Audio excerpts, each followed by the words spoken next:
আমার বাবু, আমার ছেলে, মনে হচ্ছে সেদিনকার কথা। হসপিটাল থেকে কোলে করে অটো করে বাড়ি চলে এসেছিলাম। আর আজকে বাড়িতে কত লোকজন, আত্মীয় স্বজন, মেয়ের বাড়ির লোকেরা এসেছে ছেলের বিয়ের পাকা কথা জোগাড় দিতে।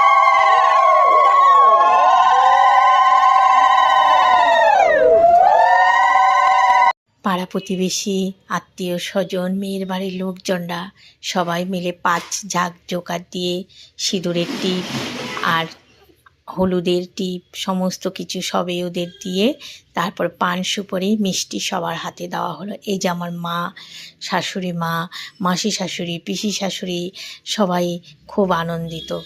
আর আমি ছেলের মা, আমার যে কী আনন্দ হচ্ছে আমি মুখে বলতে পারছি না, কিন্তু প্রচুর আনন্দ হচ্ছে। আমিও ছেলের পাকা কথার মিষ্টি পান সুপারি নিলাম। এই মুহূর্তটা ক্যামেরাবন্দি করে রাখলাম।